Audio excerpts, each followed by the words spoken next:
Well, we're focusing on the cost of living, and this inflation rate has not been seen since the global financial crisis. That means more interest rate hikes are in the offing. And then we have South Africans addicted to debt. So what does this mean for them? Research released a few months ago suggesting that the average consumer in South Africa had 20% more debt now than around 6 years ago. So this is a huge issue. And to discuss, we're going to be joined by Annaline van der Poel, Debt Rescue South Africa's COO. Thank you for being with us, Ms. van der Poel. You look at things like the debt-income ratio. Just tell us what you're seeing. What's the big picture? Well, the reality is, obviously we've got a lot of factors coming into play all at once right now. And the biggest ones, as you've just mentioned, we've seen another very, very rocket high inflation rate. We know we're following suit of what's happening in the rest of the world. We look to the US, we look to the UK. They're sitting with the same problems. Theirs is potentially even higher than ours. So we're not sure what the future is going to hold here. But the reality is the impact of this, like you've mentioned, the Reserve Bank is going to definitely factor this in at their next meeting. We've already seen very high interest rate hikes so far. So consumers who already have debt are already facing that burden of their premiums increasing. But a lot of people are also actually turning to debt just to make it through the month, because many of them, the paycheck just isn't stretching from one payday to the next, and that they have to turn to some form of credit to just make it to the next one. Yeah. An earlier guest talking about sort of the second 2 weeks of the month, people living off credit, and then they have to pay it off. So now the credit rate, the cost of paying that credit goes up, and that poverty debt cycle just increases. Absolutely. I mean, what we are seeing right now is, on the one hand, people might have had their debt under control. It was still within their means to be able to afford it. But the cost of living has risen so exponentially that if you look at a year ago, I mean, if you look at the beginning of August 2021 to the beginning of August 2022, in spite of the slight reduction we did see at the thanks at the beginning of the month that we had that slight reduction, it's still a 39% year-on-year increase. It's 39% more that we are paying directly into our petrol tanks every month for our vehicles, for our transport, but also indirectly, because those costs are being carried over into the goods that are transported by road, which is the majority of our goods in South Africa. And those costs are being carried by us as consumers. So it's a double whammy just on that. And then, as you've mentioned, we've got the electricity price increases. It's just overwhelming right now. And then we add to that the increase in the debt burden with interest rate hikes.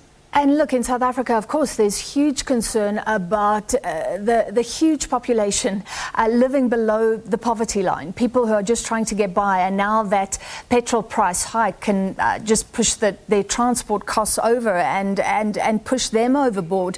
But what about the upper incomes? I mean, there is this phenomena. The more you earn, the more credit you can get. And people still get themselves into a lot of trouble, don't they? It is, as many people have told us over the years, the economists and all the research that's being done is we do not have the best savings, strategies in South Africa and savings behavior. So we know that most people tend to live to the maximum of their means. And so in other words, my budget or my spending habits are in line with what I can currently afford. And when things start spiraling out of control, as they currently are, with the cost of living as well as the cost of debt increasing as it is, a lot of people have not made provision for that in their budgets, and they weren't expecting it to get out of control so quickly. And so you're finding people in all different income groups are facing something, to a degree, similarities where certain costs have just gotten so high. So what advice do you have for people who may not need debt counselling yet, but they know they're pushing it, they're getting into trouble? I think the most important thing is I'm always going to refer everybody to go back to budgeting. You really, really, really need to make very smart choices now with the funds that you have as you go forward. It's something most of us hate doing, but it's really so worth it. I think for most of us, the days of just walking into a shop and being able to buy whatever we want without thinking about it twice are really in the past. We have to plan every purchase. We have to make sure that we don't have expenses in our budget that are, no longer necessary. Cutting smart shopping, really being smart about where you shop, plan your shopping trips, get the best bang for your buck that you possibly can, using your store cards, your loyalty cards, not your credit cards, your loyalty cards to get those discounts that you can. Planning is of the utmost importance right now. And credit cards should not be used for things like food, it's always said. Absolutely no. So how do you use a credit card? Should be for emergencies.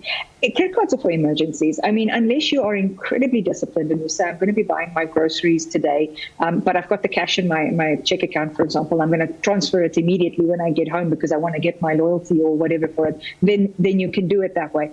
But you have to be incredibly disciplined. Credit cards are for emergencies. They are there for the unexpected things. They should honestly stay locked up in your safe or at home and only be taken out when you really, really need them, because you do not want to be in a situation where you are still paying for something that you consumed 2-3 weeks or months ago even. Yeah. That's really a situation where you potentially are getting into trouble.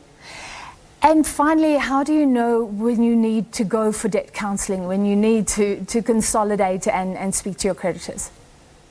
Well, I think the important thing here is to look at your budget again. I mean, if you have made all the changes that you can to your expense side, and this is things like your rent, your food, your school fees, your transport, etc. If you've cut that already and you can no more, but you cannot afford those monthly minimum installments that are required by your credit agreements, you are very likely over indebted. And it's at that point that you really need to turn to a registered debt counsellor, speak to them, let them do an assessment to see if you are, and if debt counselling is a solution. Because debt counselling is honestly, it's been with us for 14 years.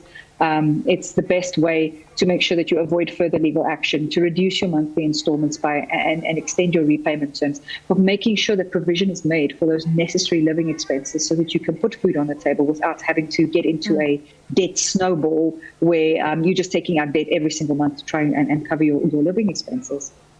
All right, thank you for your time. Debt Rescue South Africa's COO, Annaline van der Poel.